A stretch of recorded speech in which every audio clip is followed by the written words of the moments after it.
Aktuell befinden wir uns wieder in einer großen Erwachungswelle, die etwa alle 9 Monate stattfindet. Und wir sind jetzt gerade mittendrin und dieses Mal ist das Erwachen größer denn je und wir sehen das auch im Außen ganz aktiv. Zum Beispiel möchte ich an dieser Stelle einfach mal die Spaziergänge erwähnen. Und wir hatten im Dezember ja die 10er Portaltage, in denen unsere Füße aktiviert werden. Also an 10 Tagen wurden 10 Zehe aktiviert, sodass wir das Bedürfnis in uns spüren, uns auf neue Wege zu machen. Und aktuell bringen das sehr viele Menschen im Außen auch zum Ausdruck, eben durch die Spaziergänge, die überall in Deutschland und auch darüber hinaus stattfinden.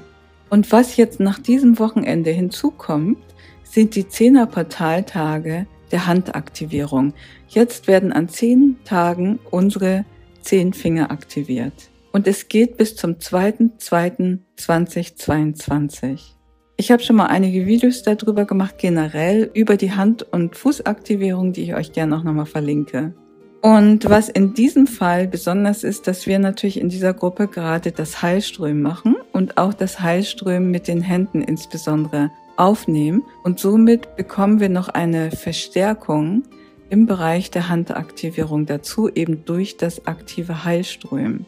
Und das Ergebnis davon sind, dass wir heilende Hände bekommen können.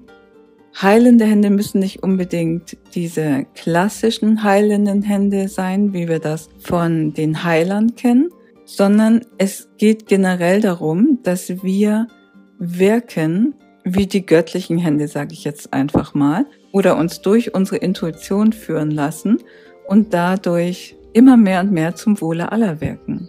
Aber für einige von uns wird es sicherlich auch speziell in den Heilerbereich gehen.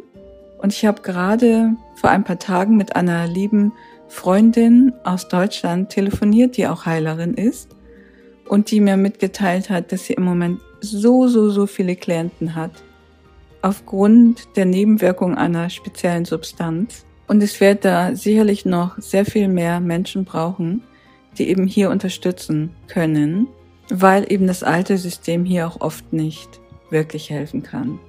Und an dieser Stelle möchte ich auch nochmal auf den Heilstrom eingehen, weil wir können natürlich auch den Heilstrom lenken. In dem Moment, wo wir die Heilenergie, den Heilstrom aufnehmen durch unsere Hände, können wir sie in bestimmte Bereiche unseres Körpers lenken, indem wir einfach die Aufmerksamkeit in den Bereich geben. Wenn du zum Beispiel Rückenprobleme hast, dann kannst du dich einfach auf den Rücken fokussieren und dadurch wird der Heilstrom automatisch in den Bereich gelenkt. Oder auch wenn wir den Heilstrom aufgenommen haben, viele erleben das ja auch durch kribbelige Hände. Die können anschließend natürlich diese kribbelnden Hände auch auf die Bereiche nochmal auflegen. Man muss sie nicht direkt auf den Körper auflegen, sondern man kann sie auch darüber halten, sodass der Bereich eben auch mit diesem Heilstrom aktiviert wird und durchflossen wird. Und das können wir natürlich bei uns machen, das können wir auch bei Tieren machen oder auch bei anderen Menschen oder generell bei allem, von dem wir uns wünschen, dass es in eine höhere, gesunde Schwingung kommt. Ja, und somit haben die kosmischen Energien, die uns aktuell erreichen, eine sehr hohe Frequenz, eine sehr hohe Schwingung. Und in der letzten Vollmondmeditation haben wir speziell auch nochmal zu dieser Frequenz meditiert und haben dabei eine Art ätherischen Tempel aus Lemuria besucht, in dem vor allem erstmal unsere Mitte aktiviert wurde, also unser Zentrum. Und diese Meditation, die ist an diesem Wochenende in der Kosmischen Universität in dem kostenfreien Mitgliederbereich freigeschaltet. Wer daran interessiert ist, findet den Link in der Videobeschreibung und ist herzlich eingeladen. Alles Liebe!